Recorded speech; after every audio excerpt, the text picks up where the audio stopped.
A paz do Senhor, meus irmãos, vamos para mais uma aula da nossa Escola Bíblica de Terça. Nós a chamamos de EBT.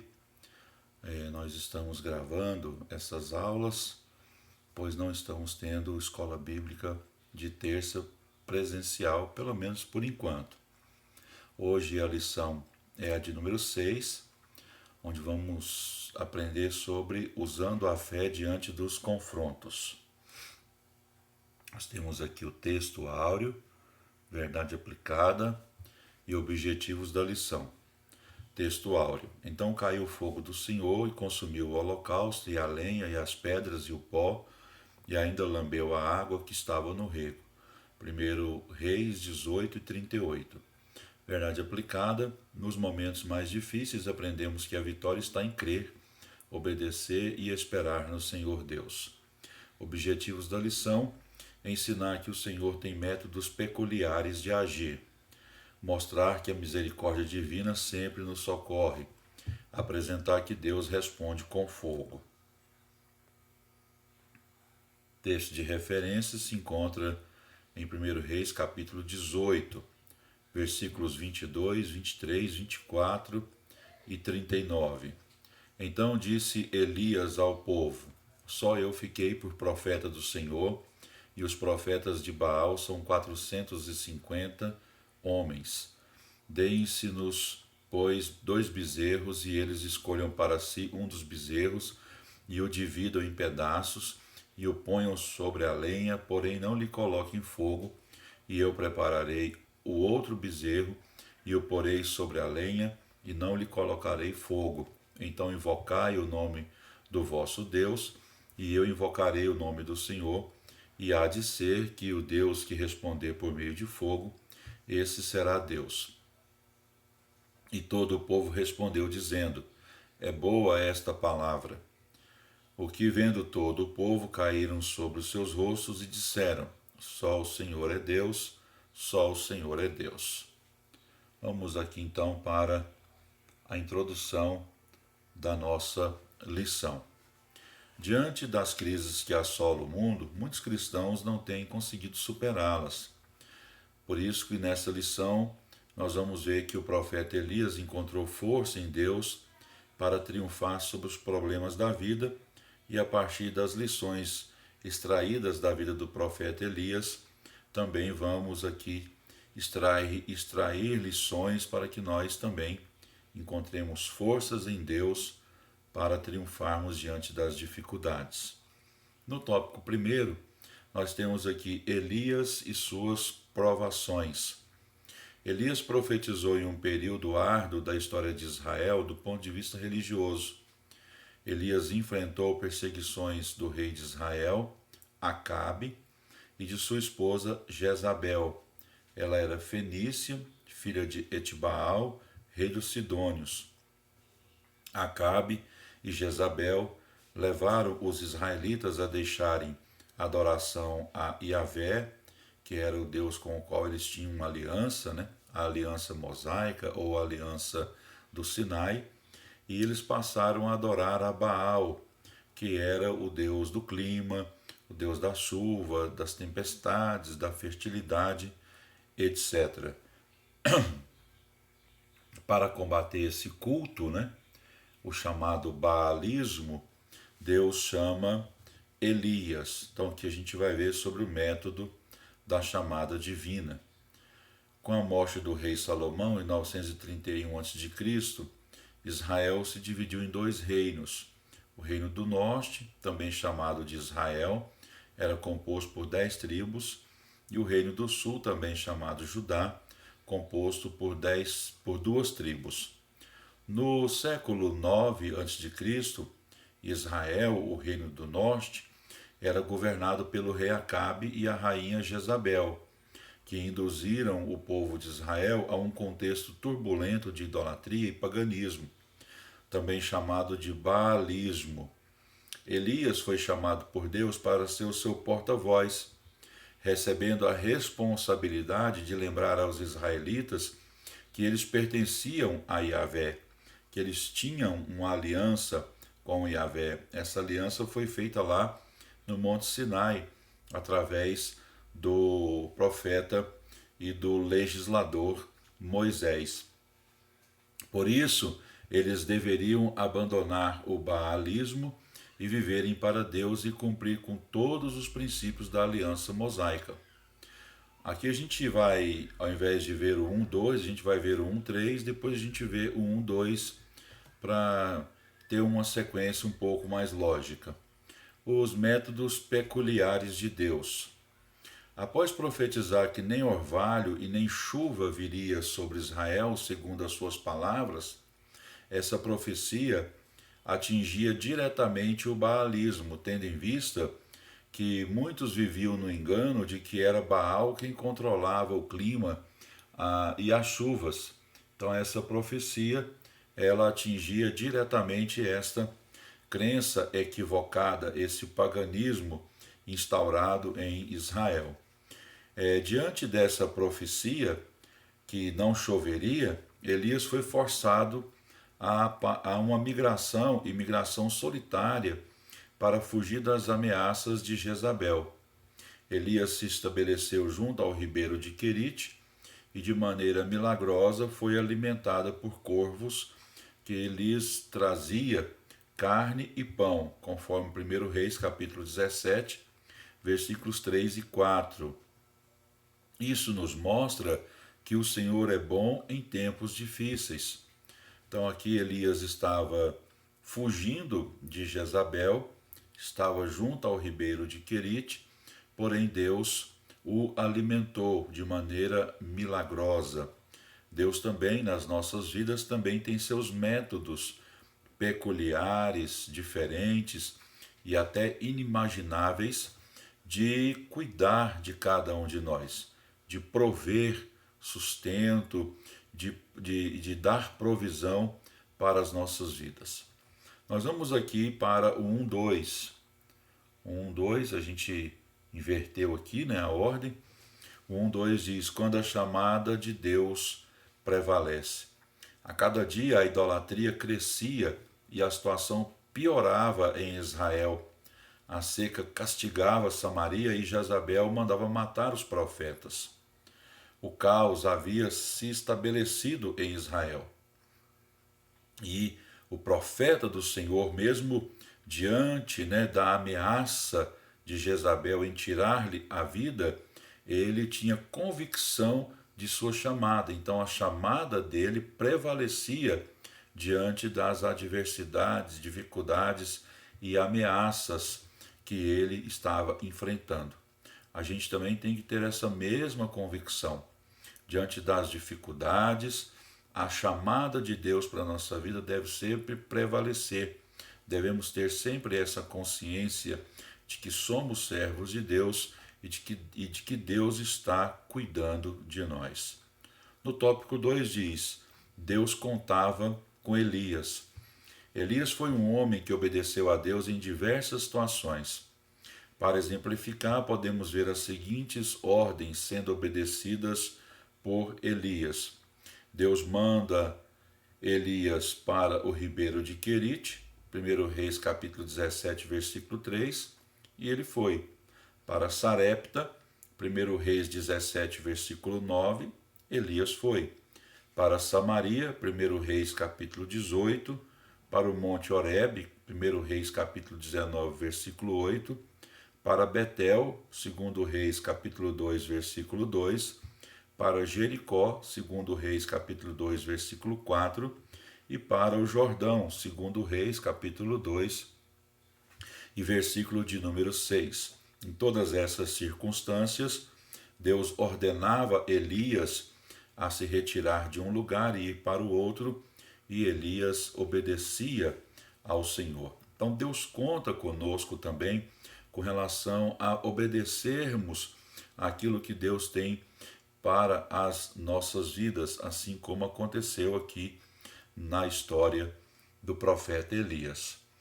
No tópico de número 2, 2.1, diz: Deus, um profeta e uma pobre viúva. Deus, em sua infinita sabedoria, escolheu uma pobre viúva estrangeira para auxiliar o profeta Elias, Qual era a razão disso? O povo de Israel estava mergulhado no paganismo, no culto a Baal, né? O chamado baalismo.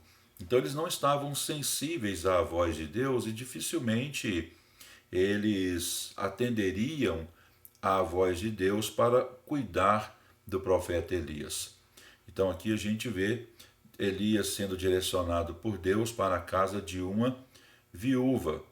E a gente vai ver aqui no decorrer desse tópico que tanto Elias foi bênção para ela, quanto ela foi bênção para a vida do profeta Elias.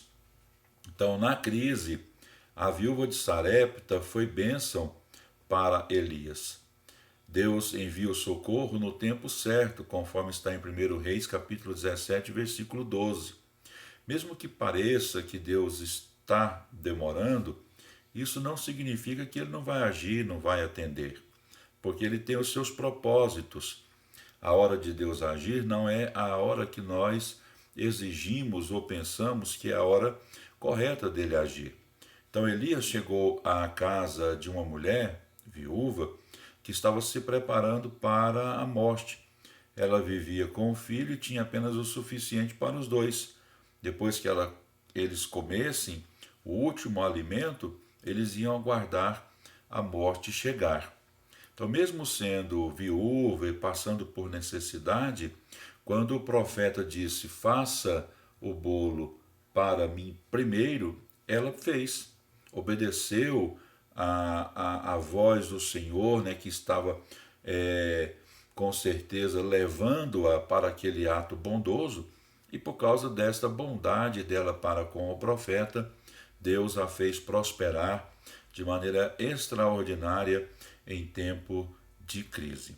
Então aqui a gente entende que quando Deus prospera uma pessoa, quando Deus abençoa uma pessoa, é para que ela seja canal de bênção para a vida de outra pessoa, como é o caso aqui da história de Elias e a viúva de Sarepta. Aqui no 2:3 diz aqui o seguinte para a gente: na crise, Elias foi bênção para a viúva de Sarepta.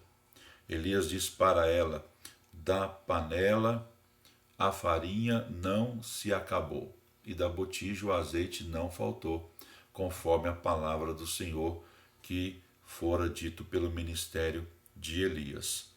Então aqui a gente vê que a viúva preparou o bolo, Elias comeu daquele bolo, que era o último alimento ali que ela tinha, né? Um pouquinho de azeite, um pouquinho de farinha, e através do ato de bondade para a vida dela, veio uma palavra profética de que aqueles dois itens daquela alimentação não acabaria dentro daquela casa. Então a gente vê que aquela viúva foi fiel no pouquinho que ela tinha, nos seus quilos, vamos dizer assim. Então, se a gente for fiel também nos nossos quilos, nos nossos dízimos, ofertas, com certeza, mesmo passando por dificuldades, nós sendo fiéis nesses itens, né, que acabamos de dizer, Deus vai fazer com que a nossa vida prospere e seja fator de bênção para a vida de outras pessoas. Aqui no tópico 3 diz: Elias se apresenta e lança um desafio. Mesmo atravessando uma grande escassez de água e de alimentos, havia chegado o grande momento de Elias mostrar quem de fato era o verdadeiro Deus de Israel, conforme o texto de 1 Reis, capítulo 18, e versículo de número 21. Então nós temos aqui o confronto do profeta Elias, né? Elias confrontando o povo e os profetas pagãos. O profeta Elias convocou o povo de Israel para o Monte Carmelo, juntamente com os 450 profetas de Baal e os 400 profetas de Azerá, que era a companheira de Baal, representada por postes ídolos, conforme 1 Reis, capítulo 18, versículo 19, onde cita os 450 profetas de Baal e os 400 profetas de Azerá. Ali 2 sacrifícios seriam apresentados: um pelos pagãos e outro pelo profeta do Senhor.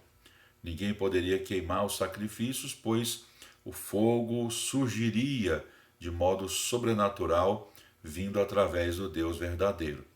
Então, o Deus verdadeiro seria aquele que queimasse o sacrifício. E Elias, cheio de fé e de confiança, venceu o confronto.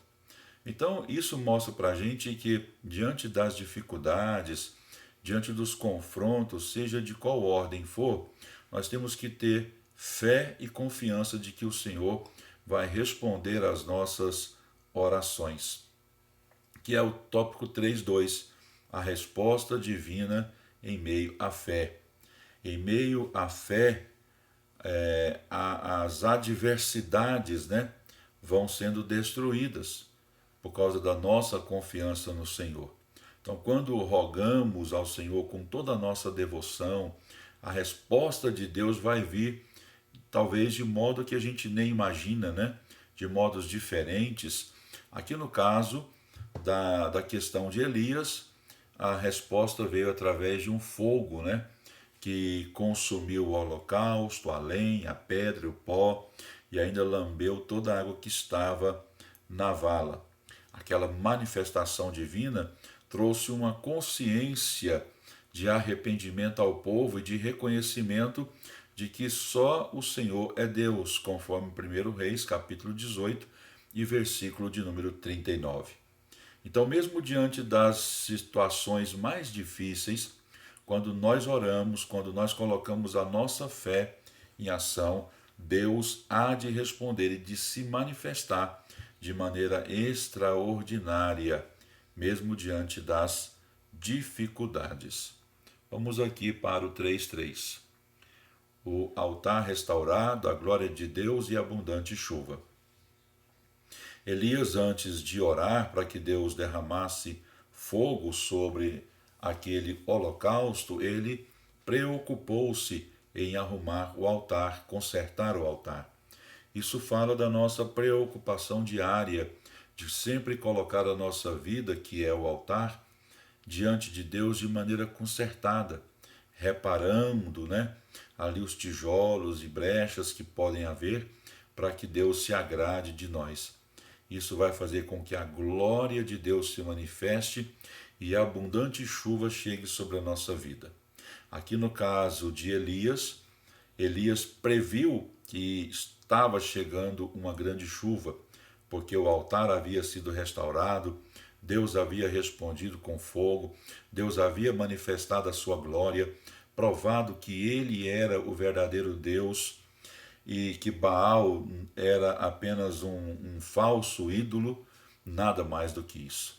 Então Deus agora derrama sobre Israel uma abundante chuva, demonstrando a todos os israelitas que quem controla a natureza é ele e não Baal, que supostamente era o senhor do clima, da chuva, da tempestade. Então Deus, quando nós consertamos o nosso altar, restauramos o nosso altar e colocamos-nos à disposição do Senhor para fazer a sua vontade, Deus manifesta a sua glória e também derrama sobre nós abundante chuva. Concluindo, vencer as provações é uma prerrogativa dos verdadeiros adoradores. A vitória de Elias comprovou que de fato o Senhor é Deus Todo-Poderoso e, portanto, merecedor de toda adoração. Ele luta e vence todas as nossas batalhas. Na nossa próxima aula da nossa EBT Digital, vamos estudar a lição de número 7, que tem como título O Senhor peleja pelo seu povo. E vamos abordar os seguintes tópicos: o perigo das alianças ilícitas, alcançando a perfeita adoração e o valor da verdadeira adoração. Quero aqui encerrar esta aula com uma breve oração. Senhor meu Deus e eterno Pai, Deus Todo-Poderoso, abençoe a vida de cada pessoa que está assistindo esta aula. Que o Senhor venha manifestar, Senhor Deus, na vida dessa pessoa, trazendo sobre ela, Senhor Deus, a sua glória e também abundante chuva, e que todas as adversidades, dificuldades que o seu servo esteja enfrentando, que sejam derrotadas agora, pelo poder do Senhor. Em nome de Jesus oramos. Amém. Muito obrigado por sua atenção. Se você puder compartilhar essa aula com alguém, para abençoar a vida de alguém, ficaremos gratos. Muito obrigado.